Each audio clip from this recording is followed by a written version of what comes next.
Well, I personally don't think they're going to get 6 weeks of warning. I think maybe they might be lucky if they get 6 days of warning, and more than likely it'll be 2 days of warning.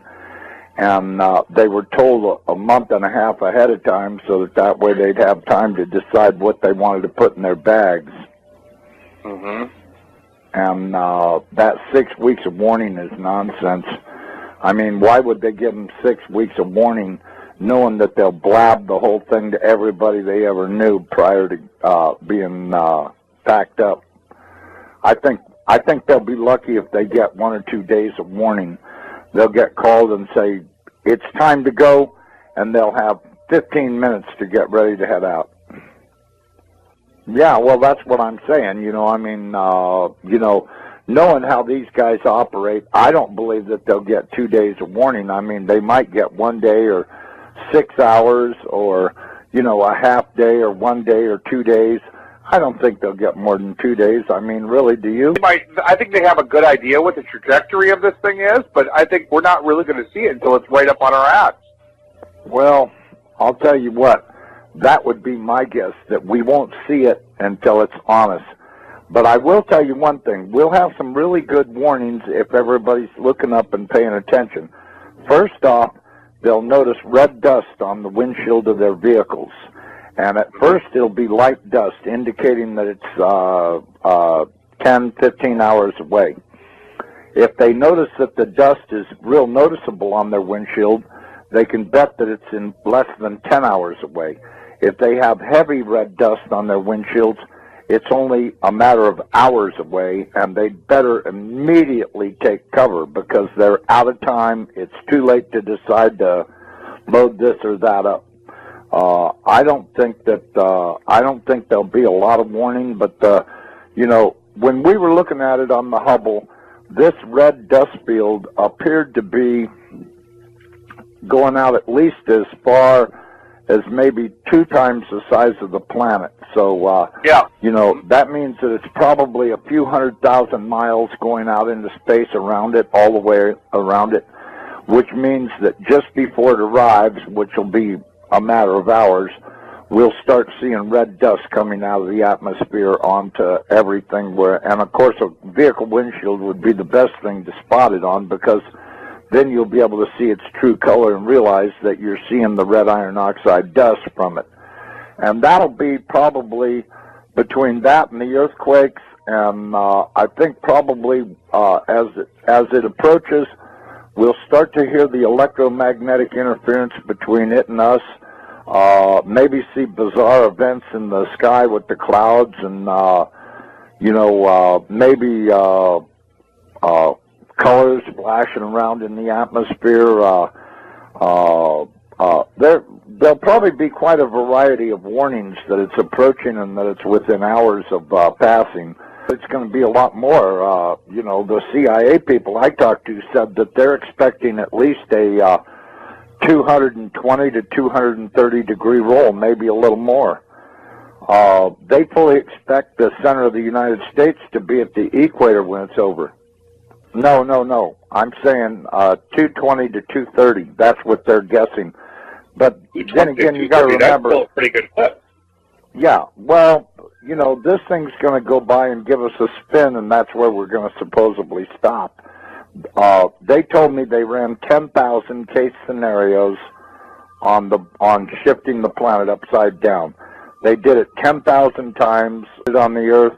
They tried different locations to see what they'd come up with, and it averaged out at 220 to 230 degree roll. So, I think probably them knowing the trajectory isn't, I don't think that's a matter of question. I'm sure they know the trajectory. I'm sure they know the exact minute it's going to show up. I've heard a lot of stories that I would only tell you in private about this, because it's so far over the top, most people would go into immediate denial if they heard it. So, the most I can say is that they better be expecting at least a 180 to a 220 degree pole roll when this happens. And as far as that bulge around the center of the planet, I got news for everybody. This thing is going to do a very fast roll, and that water is going to go everywhere. The Lord warned you. The oceans will roar from pole to pole. Is there some part of that nobody understands? The average depth? Yeah, what's the average depth of the ocean around the world? 10,000 feet. 10,000 feet. It's about 2.5 miles. That's the average depth of the ocean. Although the depth does increase at the equator because there's spots where it's averaging 7 miles deep. Pole rolling into the position of the South Pole. That means that the North Pole has got to go through that bulge before it can reach its final resting place. So we're going to have 7 miles of water doing some serious washing around on the land. So let me ask you this: if we did a 220-degree pole shift, would that be an instantaneous pole shift, or would that be a? No, it's going to be, as I understand, it's going to happen over the course of half an hour to an hour. And actually, they said 28 minutes. That's pretty instantaneous. That's pretty fast, yeah. That's pretty fast. We're going to probably see 400-mile-an-hour wind on the surface. We're going to see big-time water splashing around. We're going to see earthquakes that are so bad that it'll set off every volcano ridge on the entire planet. Every volcano ridge on the entire planet will be going off. The tectonic plates will be being jerked apart by probably miles apart, as the surface of the earth will be like a bowl of jello. It'll be flexing around so hard that every tectonic plate everywhere on the planet will open. The volcanoes will be shaken so hard that they'll start erupting. It's going to be one horrific scenario after another. You're looking at hell on earth here. This ain't going to be no joke. This is going to really eliminate a lot of people because either they didn't know about it or they didn't believe, or whatever the case may be. It's going to be a real shame for them because I'll tell you, when Nibiru rolls the planet upside down, it's going to kill 4 billion people, and that's the first day, and the rest will survive on, but very few survivors will still be around when the weather finally gets good enough to get a full growing season, because they just were not prepared enough to make it, and it's going to eliminate a lot of people. I mean, I wouldn't be under these underground facilities that all of these elite people think they're going to hide out in, because they're going to be torn to pieces by the flexing of the planet. I mean, the crust of this planet is going to really act up big time, and there won't be any survivors in those underground facilities. Well, I'll tell you what. I really don't think that the survivorship of this will be real high because of the denial. The level of denial in this country is obvious by Department of Homeland Security planning to fight everybody. The United States government has been terrorizing everybody around the world forever and ever. The churches are all in denial. I mean, the Chinese, they take babies and cook them up into stew and stuff. It's taken over this planet, and that's why I said about the churches being asleep. The churches have not protested this at all, and they're going to pay dear for having kept their mouths shut and been politically correct. This is the one that's going to cost them their ass, and one evil thing stacked on top of another. And all of these people that have been condoning all of this stuff, they don't talk about it. They just, they own stock in the companies, and they think they're getting rich, and what they're actually doing is getting ready to die, and they don't even know it. I tell people all the time, guess what? You're probably not going to be alive this time next year, so don't worry about what you're doing. Well, but, one of his favorite subjects is to talk about giants, because our military has ran into quite a few of them in caves in the Middle East over there. And they've came across several ones that were alive. They've even managed to capture a couple of them. They've had to kill a few of them because these guys aren't little guys. Apparently they caught one recently that was, I don't know, I guess about 14 feet tall, and they had a hell of a time subduing him. They discovered that their small arms fire were not very effective against these guys, but you know, when I think about the size of that spaceship that I saw last year going across the mountains here in Colorado, I don't know how big these guys are. Steve Quayle says they're real big, that some of them are as tall as 38 feet. This thing was big enough to where it could have had a few thousand of those 38-foot tall guys in it, and it would have been no problem, because I'm telling you, this thing was at least 1,000 feet in diameter, maybe more, and at least a couple of miles long. I mean, it was big. I don't have any trouble understanding that there could be races out there that are real big guys, and there's no way that you're going to be able to fight these guys to kill them or anything. You know, if you think about what happened, when was that, about 10, 15 years ago, that big one landed in Russia right in the town square, and these great big guys got out of it and were working on it while the whole town stood around and watched and went, holy shit, look how big these guys are. And they were great big guys. I guess they were about 12 feet tall or something, and they were working on their spaceship. And when they got it repaired, they flew off in it. But, you know, it landed right in the middle of the town square. And everybody in the whole town saw it. And it was a couple of mentions on the news about it, but not really too much. Mainly in the little rag newspapers and stuff were pictures of it. And a lot of people took pictures of it. They took pictures of the guys that were working on it, and they were great big suckers. So, you know, are there big guys out there? Yeah, there are. Well, the Bible says we're going to see all kinds of stuff happening. And I can tell you, these military people have been so far out of control for so long, I think the American people would be terribly shocked if they ever got away from their vomit TV and started checking out what their government's been doing. They would not only be horrified, but they'd be in shock and horrified at the same time, just how really far out of control these people actually are. And all of this stuff has been kept a secret because the American people are willfully stupid. And this is going to come home to haunt them. I can guarantee you there's going to be trouble on the horizon they can't even imagine. And I can tell you, just the thought of 14, 15-foot tall guys dressed in military uniforms doing God knows what. I mean, I've always thought since day one that the pyramids were built prior to the last pole shift, and that they were stacked up probably by these big guys, because there's really no other explanation for how stones that big got mounted up. I mean, you look at some of those things, and the architecture and design and construction is just so far over the top. And now we've got all of these ragheads over there in Egypt talking about they want to tear them down. Yeah, well, I was you know talking what? about that earlier today. Yeah, this is just insanity.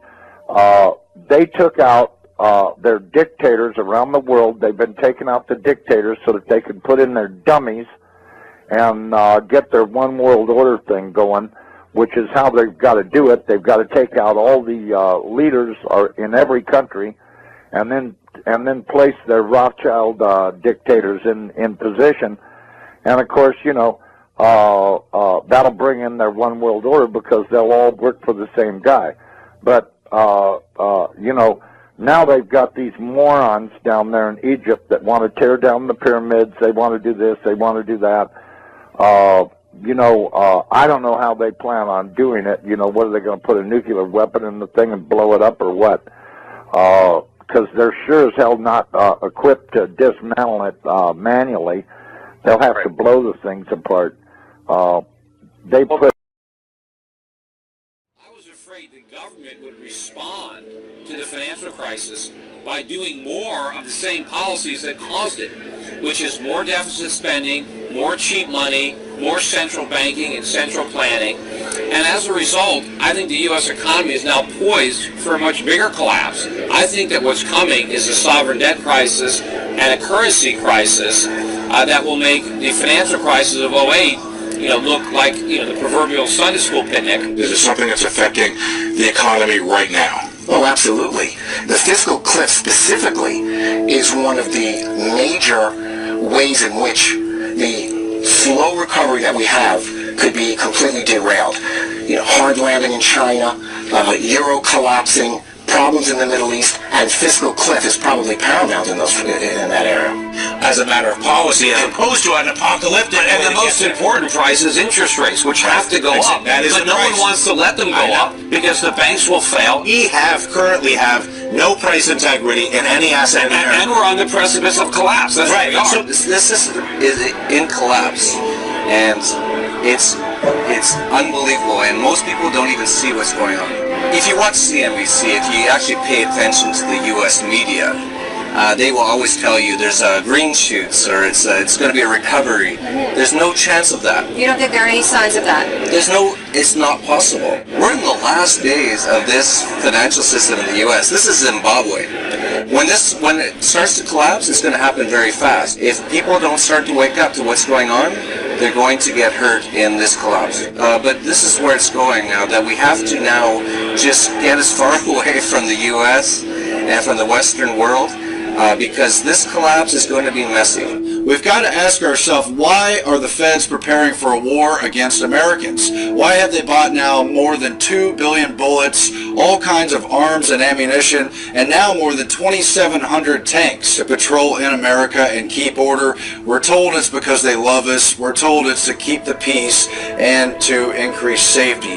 But of course, we also know from Army documents, from Homeland Security reports, and a lot of other information that it's really to occupy America and prepare for a civil unrest and a total economic collapse that will include gun confiscation. The rise of the warrior cop.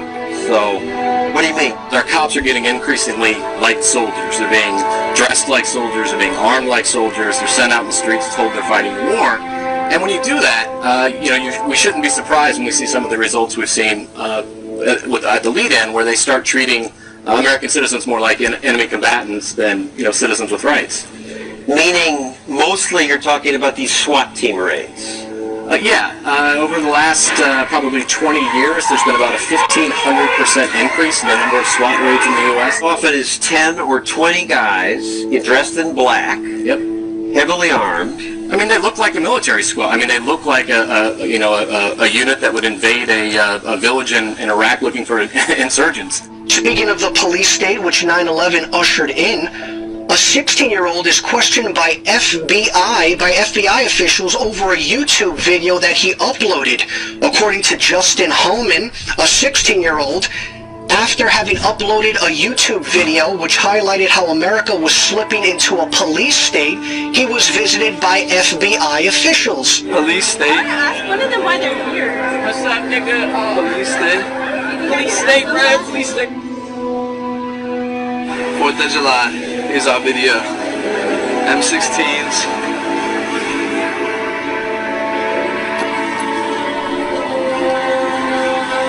Because we don't live in a police state, sir.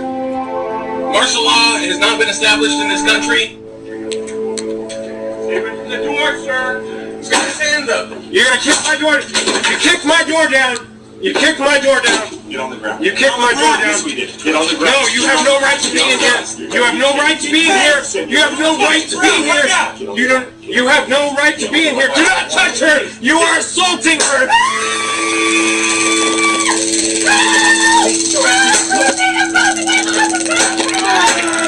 Yeah, I didn't open up the door. I went open up. Now they're barging in my door for what reason?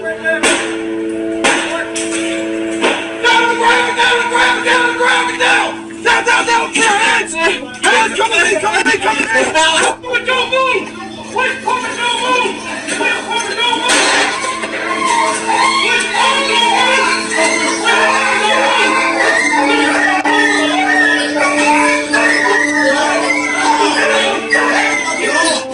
If what we saw in response to bombs was that. What will the response be in the wake of something bigger? Is that when we'll see martial law take effect across the country? And more importantly, will people just accept it entirely out of fear? It was never meant that we would have this gigantic police force from the federal government. I mean, we had martial law up there. FBI and all these agents coming in, closing things down, going to people's houses. The police state is staring us in the eye, and it's getting more and more imposed upon us and more imposed on society every day. More and more people are waking up faster and faster and faster. I think it could very well come to that based on the things that are happening in the news, and we're seeing, the collapse of our economy, so many different things happening. I have spoken with one federal agent, and the information succinctly boiled down is this. There is an event coming, Steve, in the very near-term future that is going to affect the United States of America to its very soul.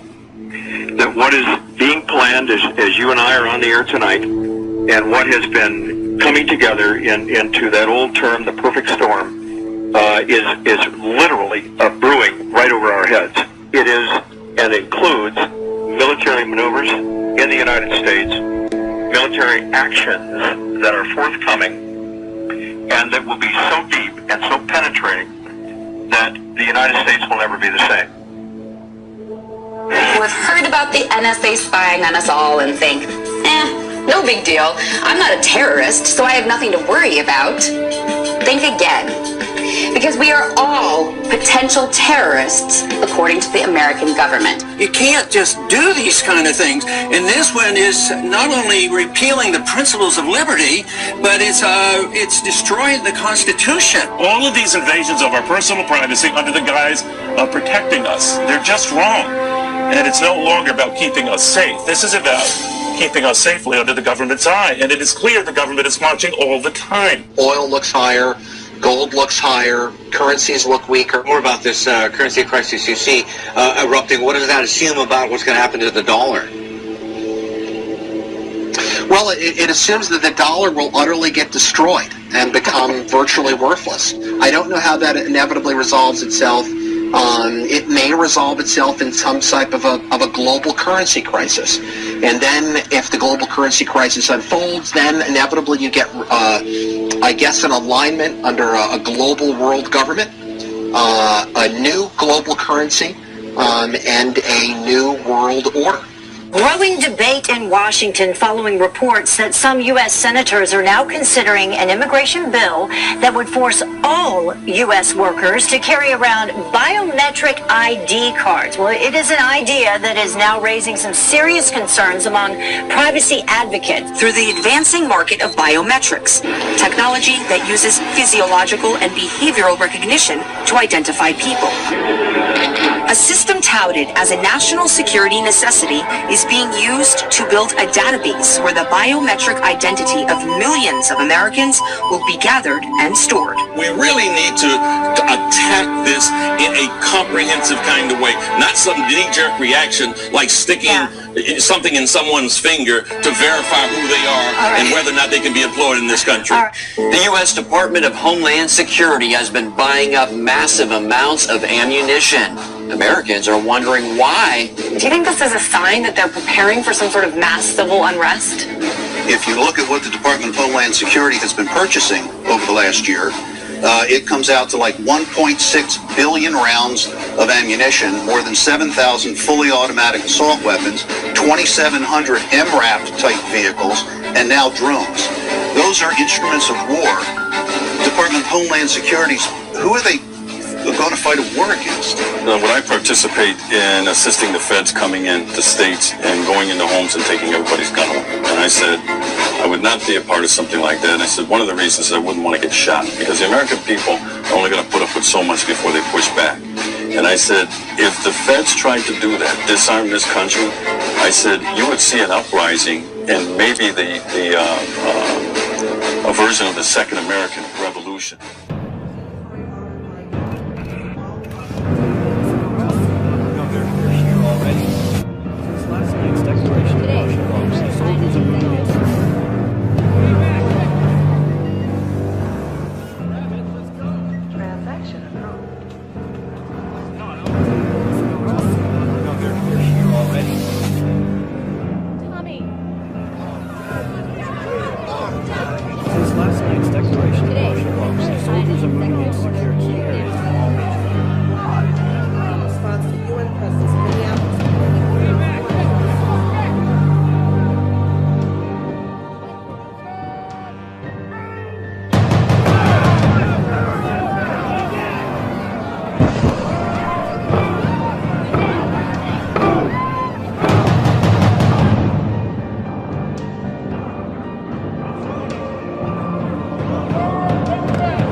how things were.